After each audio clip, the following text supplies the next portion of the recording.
warahmatullahi wabarakatuh. Bersama saya Arwanto akan menjelaskan tentang materi kimia.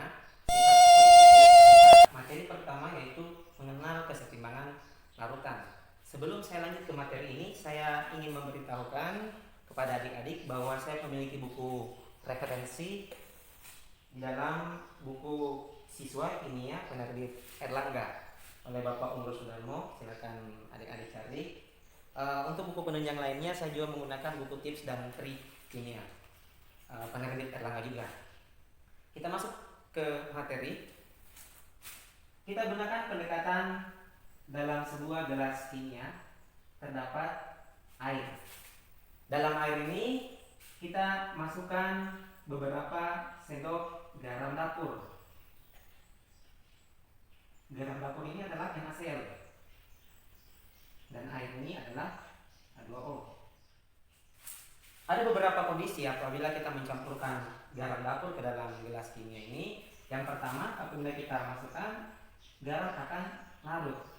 Kita masukkan lagi, garamnya larut, kita masukkan lagi, garamnya larut. Ada kondisi di mana garam sudah tidak dapat larut. Jadi ada kondisi di mana garam sudah tidak dapat larut. Inilah yang dikatakan garam terjadi endapan. Sebelum terjadi endapan, ada titik di mana batas antara garam sudah masih bisa larut dan tidak dapat larut. Titik ini yang dikatakan dengan larutan jenuh. Apabila NaCl ini dia dalam bentuk padatan, kita masukkan ke dalam gelas kimia, maka akan terurai atau terionisasi menghasilkan ion Na dan Cl. Positif selalu ada di depannya, negatif selalu ada di belakangnya. Kebetulan masing-masing jumlah unsurnya adalah 1, maka koefisiennya juga masing-masing 1. Karena Na ini berada di dalam larutan, maka ekstensinya adalah aqua. Begitupun ion Cl-. Apa maksud dari reaksi ini? Reaksi ini yang pertama, kondisi pertama, padatan NaCl dimasukkan ke dalam air, terurai menjadi ion Na+ dan Cl-. Tapi apabila air ini kita uapkan, maka ion-ion ini akan mengendap dalam bentuk NaCl kembali dalam kondisi padatan. Seperti itu. Ini yang dikatakan reaksi reversible atau dapat balik, dan ini memenuhi pada kesetimbangan larutan. Jadi reaksi ini memenuhi kesetimbangan larutan karena reaksinya reversible. Apabila tidak reversible, nggak bisa dibuatkan reaksi kesetimbangannya. Selanjutnya ada beberapa faktor yang memengaruhi kesetimbangan larutan. Yang pertama adalah kelarutannya. Jadi kelarutan zat. Kalau di sini kelarutannya NaCl. Apa itu kelarutan? Kelarutan diberi simbol S.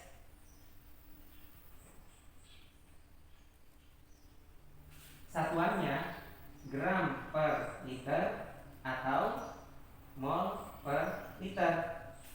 Mol per liter ini tidak lain adalah rumus dari molaritas. Itu kelarutannya. Jadi tiap zat ini berbeda kelarutannya. Selanjutnya yang kedua, jenis zat pelarut. Jenis zat pelarut ada dua jenis yang kita kenal, adalah yang pertama zat pelarut polar, yang kedua non-polar. Kita sudah bahas ikatan kimia. Pelarut polar adalah pelarut yang memiliki kutub, dwikutub atau dua kutub. Dipol, dua polar, dua kutub. Ya, jadi pelarut polar ini bisa melarutkan zat-zat polar, yaitu yang memiliki ikatan ion atau ikatan kovalen polar. Ikatan ion contohnya adalah garam. Nah, garam itu banyak jenisnya. Ada NaCl, ada AgCl, dan lain-lain. Kalau ikatan kovalen polar yang paling kita dengar adalah yang pertama jenis-jenis asam dan jenis-jenis basa, maupun asam kuat dan asam lemah, basa kuat dan basa lemah. Selanjutnya pelarut nonpolar akan melarutkan zat-zat nonpolar juga. Contohnya adalah urea, dia dapat melarutkan urea, benzena. Ya. Faktor yang ketiga selain kedua jenis faktor ini, yang ketiga adalah pengaruh suhu. Semakin tinggi suhu, maka kelarutan pula akan semakin tinggi juga. Mengapa demikian? Karena di dalam larutan apabila diberi penambahan suhu, maka akan merenggang, dalam bahasa fisikanya memuai. Jadi ikatan-ikatan di dalam zat-zat terlarut ini akan merenggang. Semakin renggang dia, semakin lemah ikatannya, sehingga mudah ditarik oleh air. Ya. Demikianlah dari saya. Semoga bermanfaat. Saya akhiri. Assalamualaikum warahmatullahi wabarakatuh.